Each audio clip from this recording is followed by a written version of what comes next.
How can you easily add animation and interest to your PowerPoint slides? One option is to try the Morph transition feature. Hi, I'm Dawn with K-Squared Technologies. In this tech tip, we'll look at how to add interest to your PowerPoint presentations by working with the Morph transition.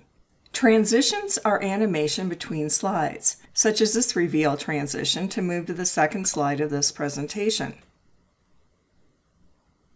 Transitions are found in their own ribbon tab in PowerPoint. The Morph transition is an easy way to add interest and animation without the need to build multiple manual animation steps.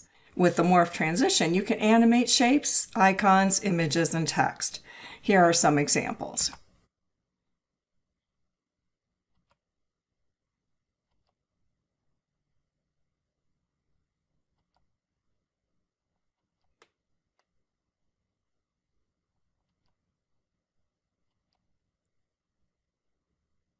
To use the Morph transition effectively, you need to have two slides with at least one object in common. The easiest way is to duplicate the slide and then move the object on the second slide to a different place, or copy and paste the object from one slide to another. You can move objects around in the slide, change colors, move words, characters around, and much more. So let's try this. First, I'll duplicate the slide. An easy way to do that is to press Ctrl-D for duplicate. Another option would be to right-click on the slide and then choose Duplicate Slide. In the second slide, we'll make some changes to the objects and the text. In the second slide, then, the objects have been moved around, the sizes could be changed, the colors. Next, we'll apply the Morph transition. You'll find this under the Transitions tab in the ribbon. And here is Morph.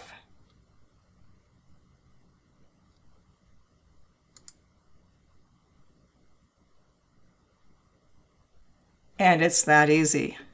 When you're using Morph with text or characters, it may be easier to start with the end result and then change the characters for the starting slide.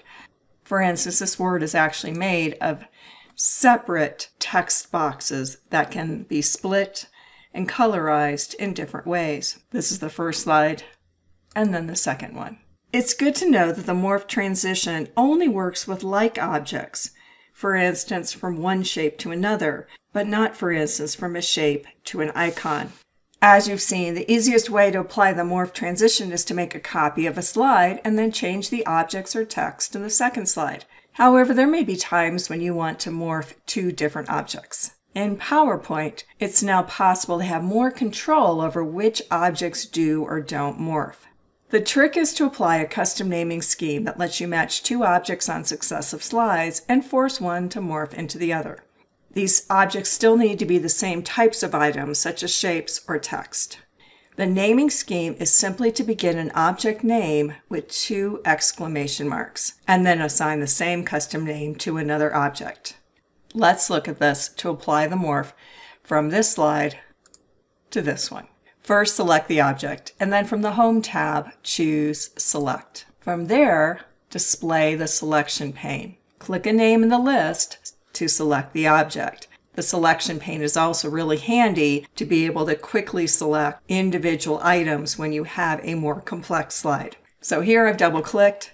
I can edit this, just delete this, or Control-A to select all and then delete, and we'll try.